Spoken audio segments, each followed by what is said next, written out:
Au terre à tous, bien-aimés frères et sœurs, les États-Unis font un petit pas vis-à-vis de la Russie. En fait, les États-Unis ont décidé de ne plus vendre, donner des mini-missiles à l'Ukraine.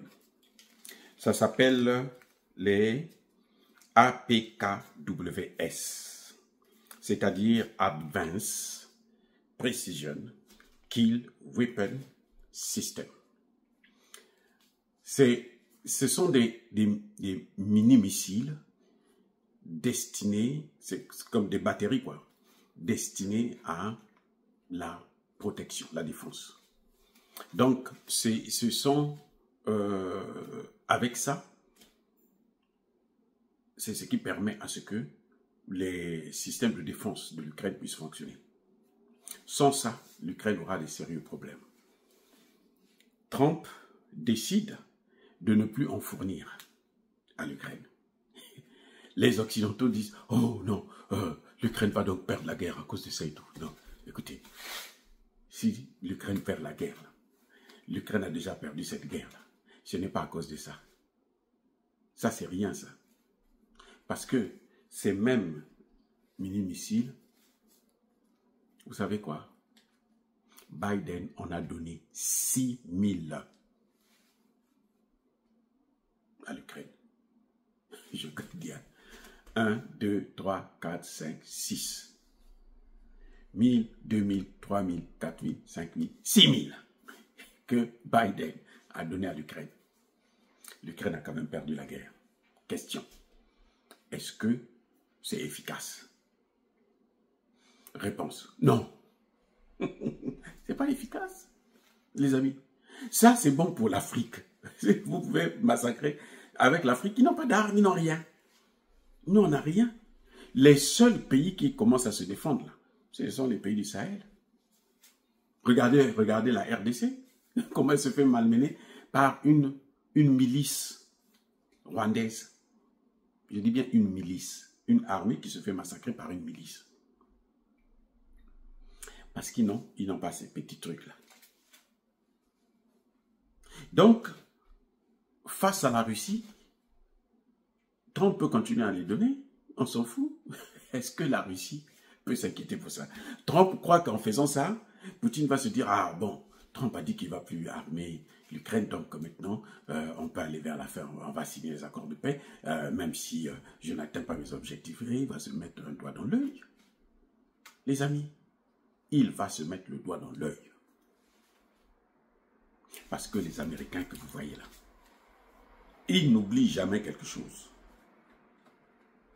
Eh oui, ils n'oublient jamais. Ils vont toujours faire la guerre. Ils avaient laissé la Russie tranquille. Parce que pendant près de 30 ans, les Russes s'étaient calmés, s'étaient cachés. Ils ont fait comme s'ils n'existaient plus. Hein? Depuis 1990, là, la dislocation, les Russes ils ont adopté le profil bas. Là, les Occidentaux ont dit, nous sommes maintenant forts. Il n'y a que nous. Nous, on a tout gagné. Nous, on peut tout. Dans la Chine est en train de monter sur le plan économique et technologique. Au point où les Américains sont dépassés par l'avancée de la Chine. Ils ne comprennent plus rien. Les amis, ce n'est pas possible. Vous voyez? Donc, je pense que ça, c'est un coup de pied dans l'eau. Et surtout, Donald Trump a compris que malgré ce que je donne, ça ne peut plus permettre de gagner cette guerre. Ils ont perdu la guerre. S'ils n'avaient pas perdu la guerre, Donald Trump allait continuer à le faire. Les experts américains, les vrais généraux américains, je dis bien les vrais, pas les gens comme l'anglais et tout ça, c'est la poubelle. Ce n'est pas des généraux, ça, c'est la poubelle. Des gens qu'on manipule facilement, qui viennent raconter n'importe quoi. Non, il est militaire, il veut faire la politique, venir critiquer un chef d'État, comme s'il croyait que, bon, il était supérieur à Traoré. Non, il n'est rien rien devant Traoré.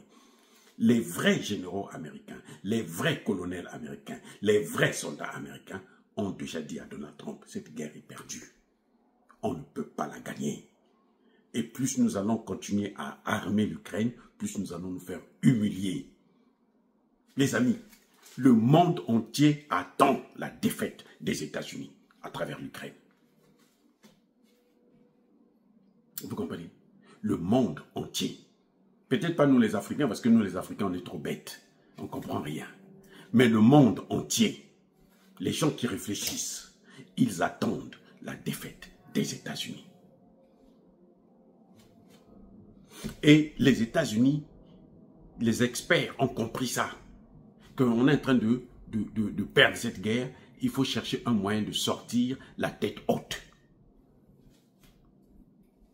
Et si Trump continue à alimenter cette guerre, à faire comme si rien ne s'était passé et qu'ils peuvent toujours gagner cette guerre, eh bien, c'est Trump qui payera le prix de l'échec de cette guerre, alors que c'est Biden qui a fait ça. Biden a tout donné. La seule chose que Biden n'a pas donné, que les Américains fabriquent là, c'est le nuque. Sinon, tout Biden a donné, jusqu'aux missiles, aux bombes anti-munitions, qui sont interdites par la loi. Ils ont violé ça, et ils l'ont fait. Vous croyez qu'il y a encore quoi qu'ils peuvent donner? Ces missiles, je vous dis, les Français font un drame parce que Trump a suspendu. Il y en a combien? C'est 100 et quelques ou 200, je ne sais pas combien. Ils ont dit non, ça suffit, on ne va plus donner. Mais tout ça, c'est d'abord pour essayer d'embrouiller, amadouer Poutine, pour que Poutine se dise, bon, écoutez, bon, les Américains ont lâché, donc on va... Non! Poutine, s'il n'atteint pas les objectifs là, lui-même, il aura des problèmes en Russie. Parce que les Russes ont perdu aussi des hommes. Et les Russes ne seront pas contents. Il est obligé de faire plaisir à son peuple. S'il s'occupe des Américains, il va se déconnecter de son peuple et ça va lui coûter cher. Trump sait qu'ils ne peuvent pas gagner cette guerre. C'est pour ça que vous voyez toutes ces concessions. Parce que Trump veut affaiblir la Russie. Il veut prendre la Russie sur le plan émotionnel. Que les Russes puissent se dire, bon, alors qu'eux, ils n'ont pas d'émotion. Ils n'ont pas de sympathie, ils n'ont pas de compassion. Regardez, je vous ai dit, Trump est en train de demander aux Africains, l'argent que nous travaillons, notre argent à nous, pas l'argent que Trump nous donne. Nous travaillons dur. Si on envoie en Afrique, Trump veut prendre 5%. Parce qu'il se dit, les Africains là, il faut qu'ils meurent de faim. Vous voyez, vous mesurez pas la grandeur, la gravité d'un tel acte. Oui, nos dirigeants sont, il y a des gens qui disent c'est bien fait pour nos dirigeants et tout. Oui. Là, il ne s'agit pas de nos dirigeants, il s'agit de nos parents et de notre argent. Moi, je suis là, je travaille de l'argent. Je veux envoyer à mon frère, ma soeur, ma tante ou ma mère, ainsi de suite. Personnel pour ma mère. Je veux lui envoyer quelque chose. Et Trump va venir mettre la main dessus pour prendre 5%. Ça veut dire quoi? Vous voyez pas que c'est une escroquerie? C'est un crime. C'est une façon de dire, parce que moi, quand j'envoie, c'est parce qu'ils n'ont rien. S'ils avaient quelque chose, ils n'auraient même pas besoin de mon aide. Mais si toi, tu veux venir prendre, toi qui es riche, tu veux prendre encore là-bas, c'est que c'est la méchanceté. C'est la méchanceté, c'est tout. Ce n'est pas l'affaire de nos dirigeants. Il ne faut pas déplacer le sujet. Ce n'est pas l'affaire de nos dirigeants. Soyons honnêtes. C'est une escroquerie et il faut que ça s'arrête. Il faut que ça s'arrête. Il faut dénoncer ça. Voilà. Les amis, soyez bénis.